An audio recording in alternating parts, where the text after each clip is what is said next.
வடம் ஜல்லிக்கட்டு இன்னைக்கு நம்ம பார்த்துருக்கலாம், வாடிவாசல் ஜல்லிக்கட்டு, மாட்டை விரட்டிக்கிட்டு ஓடுவோம். ஆனால் 300 வருஷத்துக்கு முன்னாடி இதை விட பெரிய வீரமான ஒரு விஷயம் தான் வடம் ஜல்லிக்கட்டு. இது வரைக்கும் திரைப்படங்கள் எதுவும் வரலன்னு தான் நினைக்கிறேன். அந்த வடம் ஜல்லிக்கட்டை பற்றி தான் இந்த முழுக்க அந்த படங்கள் இருக்கும். கண்டிப்பாக தெரியும் எனக்கு இதில் வந்து இப்போ நிறைய எதிர்ப்பு குரல்கள் வரும்னு சொல்லிட்டு. நான் படம் பண்ணணும் அப்படின்னா வேற ஏதாவது சப்ஜெக்ட் பண்ணியிருந்துக்கலாம். ஆனால் ஒரு 3 வருஷமாக போராடி இது மட்டுமே எடுத்தாகணும் அப்படின்னு நின்று ஒரே முடிவில் நிற்கிறேன். என் ஊர் மதுரை, அதையும் தாண்டி ஒரு கலை அழிஞ்சுக்கிட்டு இருக்கு. அழிஞ்சிருச்சு, 2 வருஷமா பார்க்கல. மாடுபிடி வீரர்கள் மதுரையில் இல்லை.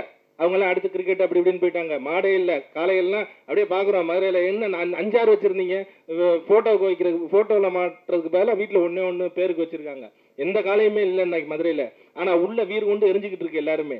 இன்னும் ஒரு 5 வருஷத்துக்கு இது வரலைன்னா மாடுபிடி வீரர்களே இல்லாமல் போயிடுவாங்க. அந்த கலையை அழிஞ்சு போயிடும். மாடுகளும் இருக்காது, மாடுபிடி வீரர்களும் இருக்க மாட்டாங்க. இந்த படத்துல முழுக்க நான் ஜல்லிக்கட்டை குளோரிஃபை பண்ணியிருக்கேன். அதாவது புகழ்ந்து பேசியிருக்கேன். இந்த படத்தை பார்த்துட்டு வெளியே வரும்போது இப்படித்தான் வாழ்ந்தோம், இப்படி ஒரு ஜல்லிக்கட்டு நடத்தணும் அப்படின்னு ஒவ்வொருத்தவங்களுக்கும் தோணும். அந்த மாதிரி தோணணும். இது பிரச்சனைகள் வரும் தெரியும், எதுனாலும் ஃபேஸ் பண்ணிக்கலாம். எல்லாத்தையும் இழந்துதான் அந்த படத்தை எடுத்திருக்கேன். எதுனாலும் ஃபேஸ் பண்ணிக்கலான்ற ஒரு துணிச்சல் தான். அழிக்கணும்னு நினைக்கிற அவங்களுக்கே இவ்வளவு இருக்கும்போது, காக்கணும்னு நினைக்கிற, காப்பாற்றணும்னு நினைக்கிற நமக்கு எவ்வளவு இருக்காதா? ஒரு கலையை அழிக்கணும்னு நினைக்கிறாங்க, அவங்களுக்கு எவ்வளவோ சப்போர்ட் இருக்கும்போது இன்னைக்கு எல்லா அரசாங்கம், எத்தனையோ தலைவர்கள் போராடிட்டு தானே இருக்காங்க. என்னால முடிஞ்சது ஒவ்வொருத்தவங்களுக்கும் ஒவ்வொரு விஷயம் முடியும். ஒரு போராட்டத்தில் கலந்துக்கிட்டு ஆதரவு தெரிவிக்க முடியும். இன்னொருத்தவங்களுக்கு போராட்டத்துக்கு ஒரு சாப்பாடு கொடுக்க முடியும், ஒரு பந்தல் போட்டு கொடுக்க முடியும். என்னால முடிஞ்சது என் சொத்து பத்தெல்லாம் வித்து படம் எடுத்து ஜல்லிக்கட்டு கலையை காப்பாற்றணும்னு முடிவு பண்ணியிருக்கேன். நடக்கும் நம்புறேன். இந்த வருஷம் ஜல்லிக்கட்டு வந்தே ஆகும். இந்த படம் கண்டிப்பா ஜல்லிக்கட்டுக்கு ஆதரவான படம். இந்த படத்தை பார்த்துட்டு எல்லாருமே குரல் கொடுக்கறதுக்கு முன்னூறு வாங்கன்னு நம்புறேன். எந்த ஆக்டர்ஸாக இருந்தாலுமே வந்து இந்த மாதிரி ஒரு பீரியாடிக்கல் ஃபிலிம் பண்ணணுன்ட்டு கண்டிப்பாக ஆசைப்படுவாங்க. அண்ட் அதே மாதிரி வந்து என்னோடய கேரியரில் வந்து ரொம்ப சீக்கிரமாகவே வந்து என்னோடய ஆசை நிறைவேறிச்சுன்னு தான் சொல்லணும். அதுக்கு முதல்ல வந்து ஜூலியன் பிரகாஷ் சார் தான் நான் தேங்க்ஸ் சொல்லணும். அண்ட் ரொம்ப டிஃப்ரெண்ட்டான எக்ஸ்பீரியன்ஸ் அண்ட் ரொம்ப நல்ல டீம். ட்ரெய்லர் பார்க்கும்போது தெரிஞ்சிருக்கும் சாருக்கு இது ஃபஸ்ட்டு படம். நான் ஃபஸ்ட் படம் மாதிரியே இல்லை. சொல்லணுன்னா வந்து அது முழுக்க சாரோட முயற்சி அண்ட் ஹார்ட் ஒர்க் மட்டும்தான் இவ்வளோ தூரம் வந்திருக்கு. ஏன்னா ஃப்ரம் டே 1 நான் இந்த படத்தில் சேர்ந்தது வந்து அவர் கூட ஒர்க் பண்ணியிருக்கேன். அண்ட் எவ்வளோ கஷ்டப்பட்டாருன்னு எனக்கு தெரியும். ஸோ கண்டிப்பாக அதோட பலன் கண்டிப்பாக எல்லாருமே சேர்ந்து இந்த படத்தோட சக்ஸஸ் மீட்டுக்கு வருவோம். கண்டிப்பாக படம் ரிலீஸ் ஆகும். எல்லோரும் படத்தை பாருங்கள், பார்த்துட்டு ஃபீட்பேக் சொல்லுங்கள். தமிழ் பேசுவேன், பட் மதுரை ஸ்லாங் எனக்கு வராது. டப்பிங் பேசுவேனானே டவுட்டாக இருந்தது. பட் மார்னிங் 8லேருந்து ஈவினிங் 8 வரைக்கும் நான் நின்றுட்டு தான் பேசுவேன். ஏன்னா உட்காந்துட்டுன்னா எனக்கு அந்த பாடி லாங்குவேஜ் வராது. ஸோ அவரும் என் கூடவே நின்றுட்டு எனக்கு மோட்டிவேட் பண்ணிவிட்டு என்கரேஜ் பண்ணிவிட்டு அவர் நிறைய சப்போர்ட் பண்ணியிருக்காரு. ஸோ அவருக்கும் நான் தேங்க் பண்ணிக்கிறேன். தென் என் கோஸ்டா யுவன், அகில், ரவிமரியா சார், கிஷோர் சார், அவர் கூட நான் ஆக்ட் பண்ணல, பட் அவர் பர்ஃபார்மன்ஸ் நான் பார்த்தேன், ரொம்ப நல்லா இருந்தது. என் ஹோல் இளமி டீமுக்கும் நான் தேங்க் பண்ணிக்கிறேன். தென் மியூசிக் ஸ்ரீகாந்த் தேவா சார், சாங்ஸ் எல்லாம் சொல்லவே வேண்டாம், ரொம்ப அழகாக வந்திருக்கு. தென் நான் லாஸ்ட் வீக் ஒரு ஆர்டிக்கல் பார்த்தேன். டைட்டில்லே ஜாக்கெட் அணியாமல் நடித்திருக்கும் நடிகைன்னு போட்டிருந்தாங்க. இது ரொம்ப ஒரு நீட்டான ஒரு சப்ஜெக்ட். ஃபேமிலியோட தேட்டரில் போய் பார்க்க வேண்டிய ஒரு படம். செருப்பு கூட அணியாமல் நானும் இவனும் காடு மலை இந்த மாதிரி இதெல்லாம் ஓடி இருக்கும். படம் ஃபுல்லாகவே நான் செருப்பே போடலை. ஸோ இப்படி எழுதலாம் இல்லையா? தென் ஹோல் இளமி டீமுக்கும் நான் தேங்க் பண்ணிக்கிறேன். இது மாதிரி படங்கள் அமையும் போது தான் நம்மளோட டேலண்ட்டை காட்ட முடியும். உண்மையாகவே இந்த 18th century sir, thank you sir. நீங்கள் சொன்னீங்க அதே சவுண்ட்ஸ் இருக்குன்ட்டு. உண்மையாகவே அது ஒரு இதில் இன்னொரு சாங்கும் இருக்குது, இளமின்னு ஒரு சாங். அதில் அந்த பழைய காலத்து யாழ்னு ஒரு இன்ஸ்ட்ருமெண்ட்டில் யூஸ் பண்ணியிருக்கோம் சார். ரொம்ப நல்லா வந்திருக்கு. உண்மையாகவே இந்த ஜூலியன் பிரகாஷ் சாரை வந்து நம்ம சூப்பர் குட் ரவி சார் தான் கூட்டிகிட்டு வந்தார். இன்றைக்கி அவர் வரல, அவருக்கு நன்றி சொல்லணும். ஒரு அருமையான படம் எனக்கு கொடுத்ததுக்கு ரொம்ப நன்றி. படத்தில் ஆர்ஆர் ரொம்ப நல்லா வந்திருக்கு. ஜூலியன் பிரகாஷ் சார் எக்ஸலண்ட்டாக ஒர்க் பண்ணியிருக்காரு. முதல் படம் மாதிரியே இருக்காது, எக்ஸலண்ட்டாக பண்ணியிருக்காரு. அண்ட் இந்த படத்தில் வந்து ஜீவன் மயில் 2 பாடல்கள், ராஜா குருசாமி சார் 2 பாடல்கள், அப்புறம் பழனி பாரதி சார் ஒரு பாடல் எழுதியிருக்காரு. முக்கியமாக இந்த படத்தில் வந்து ஒரு புது சிங்கர் திவ்யா, அவங்க வந்து இளமின்னு ஒரு டைட்டில் சாங் பாடியிருக்காங்க. நல்லா கரகோஷ கொடுங்க, அவங்களுக்கு நல்லா பாடியிருக்காங்க. அண்ட் எம்எஸ் சுப்பிரமணியம் சார், அவரும் ஒரு சூப்பர் சாங் பாடியிருக்கு, நல்லா கரகோஷம் கொடுங்க.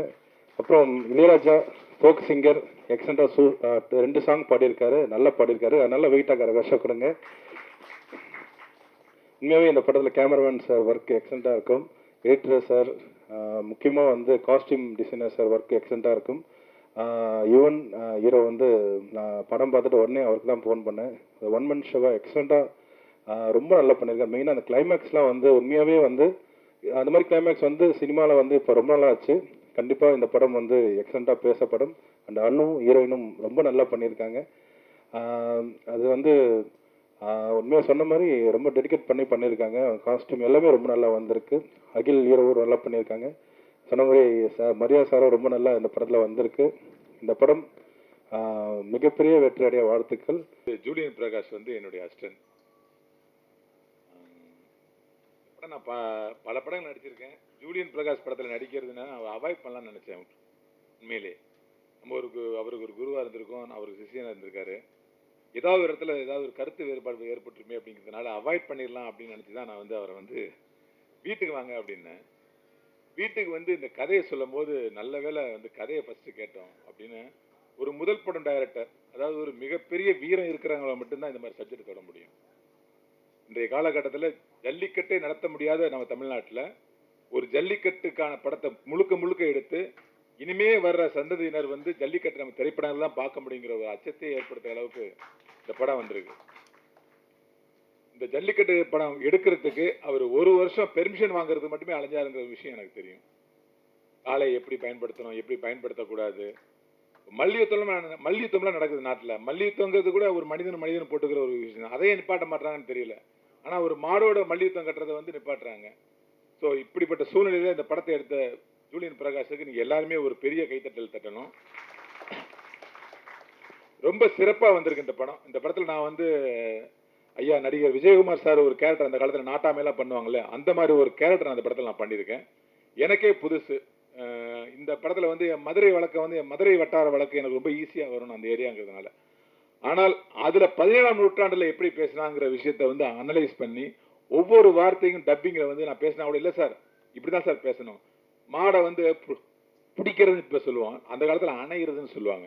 இப்படி அந்த 17ஆம் நூற்றாண்டில் உள்ள ஒரு வெக்காபுலரிலாம் ஃபுல்லாக அப்படியே அதில் உள்ள சொற்றொடர்கள்லாம் பிடிச்சி அவரே வசனம் எழுதி ஒரு முதல் பட டைரக்டரால் இவ்வளோ பெரிய முயற்சி எடுக்கவே முடியாதுங்க. அவ்வளோ பெரிய முயற்சி எடுத்திருக்காரு ஜூலியன் பிரகாஷ். இந்த படம் வந்து உண்மையிலேயே இப்போ உள்ள நம் தமிழகத்திற்கு தேவையான ஒரு படம். இந்த படம் மிகப்பெரிய வெற்றி பெறும்.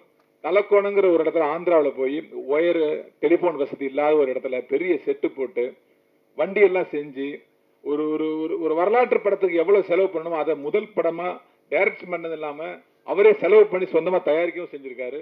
இந்த படம் மிகப்பெரிய வெற்றி பெறும். அதில் பெரிய விஷயம் என்னென்னா ஸ்ரீகாந்த் தேவா சாரோட மியூசிக். நான் இதுவரைக்கும் இந்த மியூசிக் மட்டும் கேட்கல, இப்போ வந்து தான் கேட்டேன். அந்த 17ஆம் நூற்றாண்டுக்குரிய இசைக்கருவிகள் அத்தனையும் எனக்கு காதில் ஒழிச்சிட்டு இருக்கு. இப்போ இதெல்லாம் இருந்திருக்கும் அப்படியே ஒரு வேக்க வைக்கிறாரு. அவருக்கு இந்த நேரத்தில் என்னோட நன்றியை சொல்லிக்கிறேன். அப்புறம் அனுகிருஷ்ணா வந்து உண்மையிலே அந்த படத்தில் வந்து சொன்னாங்க செருப்பு போடாமல் கூட நடிச்சேன்னு. ஈவன் ஷார்ட் இல்லாத இதில் கூட செருப்பு இல்லாமலே நிற்பாங்க. ஏன் இப்போ போட்டுக்கலாம்னு கேட்பேன். இல்லை சார் காலுக்கு ப்ராக்டிஸ் ஆகட்டும் சார், அப்படி சூடு ஏறி ப்ராக்டிஸ் ஆகட்டும் சார் அப்படின்னு சொல்லுவாங்க. அதேமாரி தான் யுவன். அப்புறம் அகில் இந்த படத்தில் வந்து கல்லூரி படத்தில் நடித்த அகில் வந்து இந்த படத்தில் வில்லனாக நடிச்சிருக்காரு. இந்த படம் ஒரு ஜல்லிக்கட்டுக்கான படமாக மட்டும் இல்லாமல் ஒரு மாபெரும் காதல் காவியத்துக்கான படமாக அமையுங்கிறதுல நான் உறுதியாக இருக்கேன். இந்த படம் மக்களுக்கு ஒரு காதல் படம் வெற்றி அடைந்தது போல இந்த படம் வெற்றி அடையும்.